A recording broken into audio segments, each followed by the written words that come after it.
Um menino de apenas 3 anos morreu por alguns instantes durante uma cirurgia de emergência. E quando voltou à vida, afirmou ter visto o céu. Disse que conversou com Jesus. Descreveu anjos, cores que não existem na terra, pessoas que já haviam partido, inclusive uma irmã que ninguém nunca lhe contou que existiu. E o mais impressionante, apontou exatamente onde estavam as marcas da crucificação nas mãos e nos pés de Jesus, usando palavras que ele nem sequer deveria conhecer. Essa não é uma história inventada. Aconteceu nos Estados Unidos, em 2003, com Colton Burpo, e desde então, seu relato divide o mundo entre fé e ceticismo. Durante uma cirurgia para conter uma infecção grave, causada por um apêndice rompido, Colton foi declarado clinicamente estável.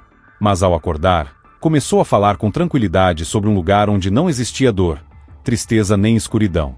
Disse que viu animais mansos, ouviu músicas como as da igreja, mas diferentes, e que tudo ao redor tinha uma luz que ele não sabia explicar. Era o céu. E ele estava absolutamente certo do que viu. Seu pai, Todd Burpo, um pastor de uma pequena cidade chamada Imperial, no Nebraska, não sabia como reagir. Inicialmente, achou que fosse imaginação, delírio ou um efeito da anestesia. Mas então Colton começou a falar sobre coisas que não tinha como saber. E foi aí que tudo mudou.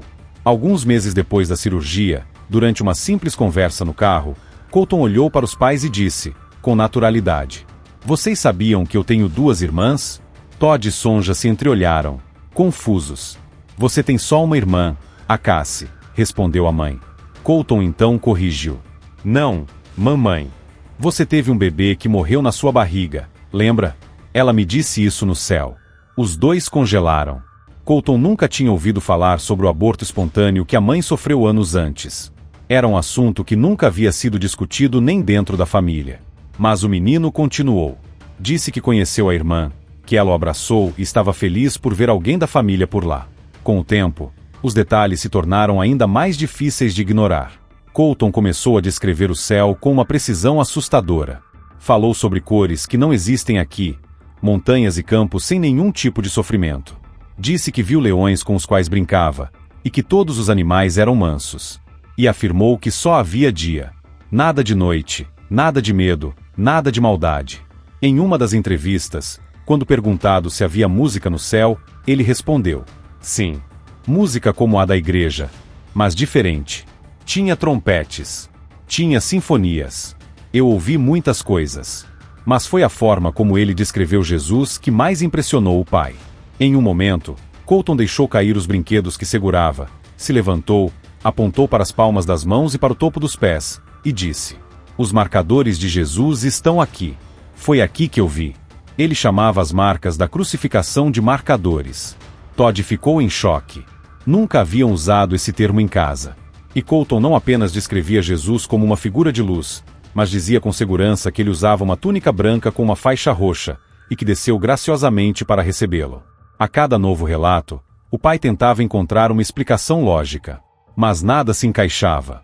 Nem mesmo a descrição do bisavô, Pop, que Colton disse ter conhecido no céu. O curioso é que, ao ver a foto do bisavô que estava na casa, ele negou que fosse aquele homem. Mais tarde, ao ver uma imagem antiga, com Pop ainda jovem e sem óculos, Colton apontou: "Era esse."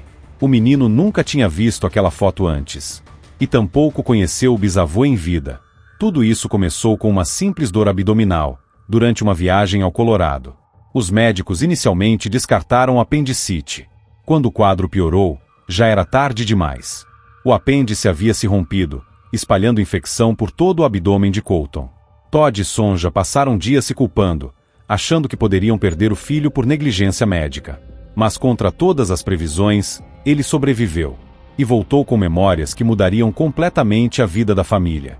A história viralizou anos depois, quando Todd decidiu escrever um livro. O título era direto: "O céu é de verdade." O que veio a seguir foi uma avalanche de reações: apoio, dúvida, fé, ceticismo, debates públicos, e um filme baseado no livro, lançado em 2014.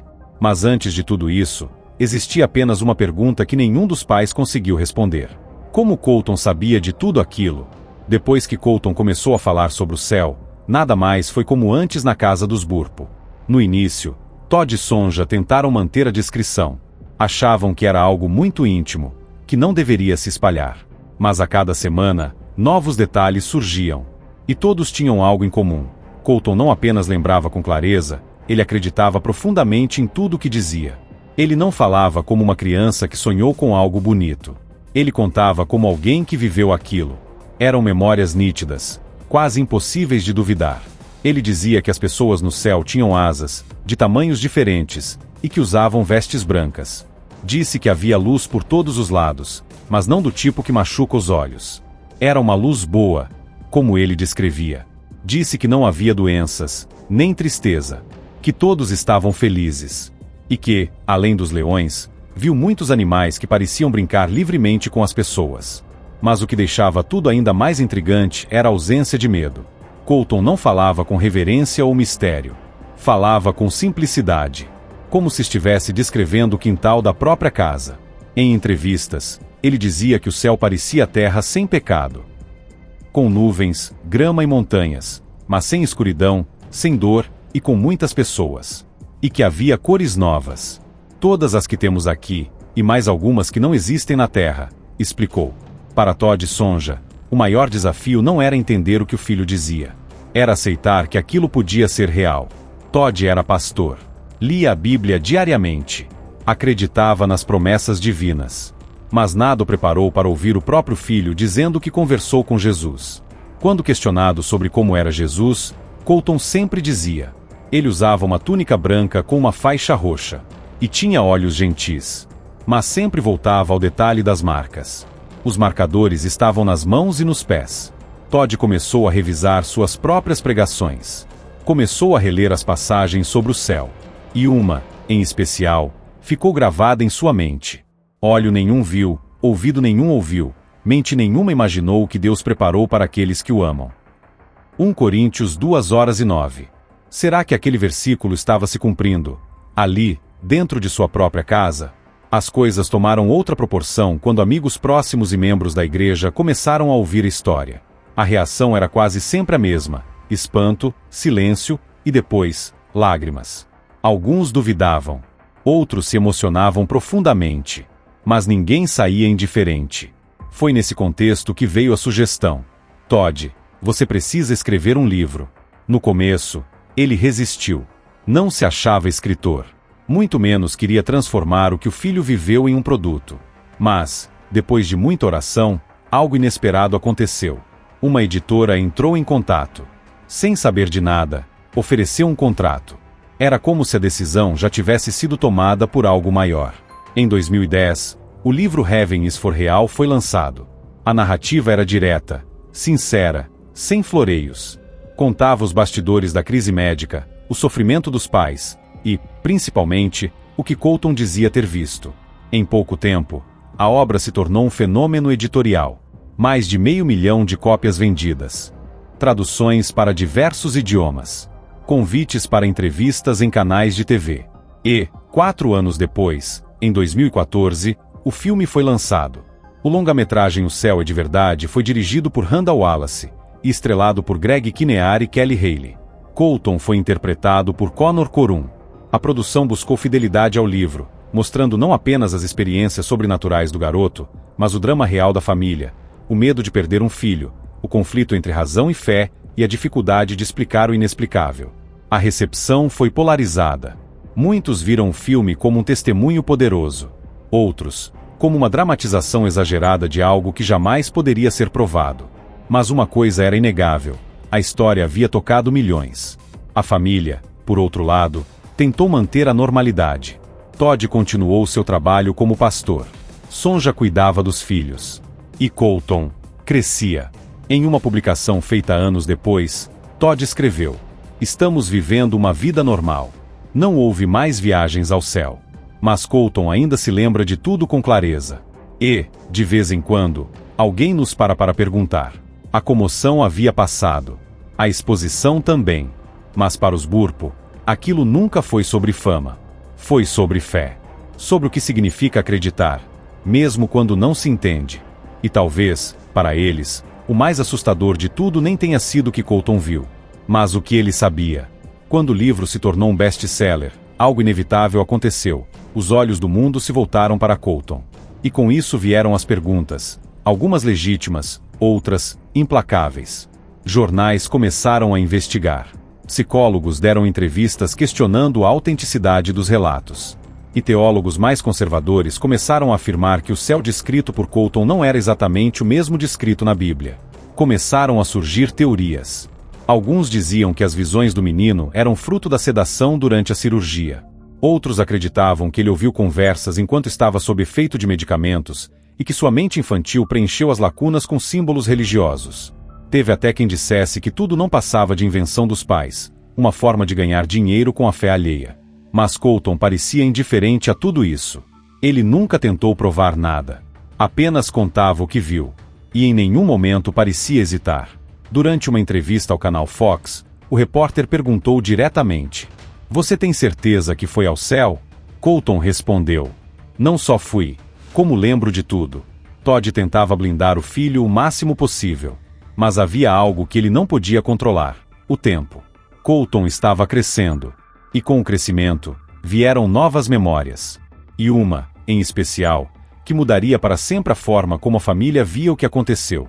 Numa tarde qualquer, ele olhou para a mãe e disse: "Eu tenho outra irmã." Sonja franziu a testa, confusa. "Você quer dizer a Cassie?" "Não", disse Colton. "É outra.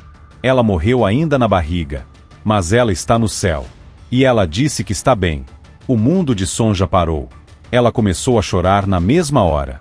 Aquela era uma dor que ela e Todd carregavam em silêncio. Anos antes, ela havia sofrido um aborto espontâneo. O feto nunca teve nome. Nunca foi apresentado a ninguém. Eles nunca contaram isso aos filhos. Mas ali estava Colton, afirmando que não só sabia, como conversou com a irmã que nunca conheceu. "Ela parecia com a Cassie", disse ele. "Mas tinha os olhos diferentes. Ela me abraçou e disse que estava com Deus." Todd ficou em choque. Aquilo era impossível de inventar. Como uma criança de 4 anos poderia saber de algo que eles jamais haviam mencionado? Foi nesse momento que Todd percebeu. A história não era apenas extraordinária. Era pessoal. E profundamente real. Os relatos não paravam por aí. Colton dizia que viu o avô Pop, falecido anos antes de seu nascimento. Disse que conversaram. Que ele não usava óculos. E que era jovem. Mais tarde, quando Todd mostrou uma foto antiga do avô, Colton apontou: "Esse é ele. Foi assim que eu o vi." A imagem tinha sido tirada décadas antes. Era impossível que Colton tivesse tido acesso a ela antes daquele momento. A cada novo detalhe, os pais se viam diante de uma escolha: acreditar ou racionalizar. Mas, para eles, a fé venceu. Porém, para muitos lá fora, a história virou símbolo de um debate muito maior. O que é verdade e o que é crença? Céticos apontavam o sucesso comercial da obra como evidência de um possível golpe. Diziam que os Burpo haviam se aproveitado da ingenuidade do público religioso para lucrar. Em 2015, um outro garoto chamado Alex Malarkey, que também havia publicado um livro sobre sua experiência de quase morte, veio a público e afirmou que havia inventado tudo. Isso jogou ainda mais desconfiança sobre histórias semelhantes, inclusive a de Colton. Mas a família Burpo se manteve firme. Nunca mudaram a versão. Nunca se contradisseram. E, com o passar dos anos, a atenção da mídia foi diminuindo. Mas a história continuava viva. Todd dizia: "A missão do nosso filho nunca foi convencer ninguém. Foi apenas compartilhar o que ele viu." E talvez seja isso que torna tudo ainda mais desconcertante. A ausência de necessidade de provar algo.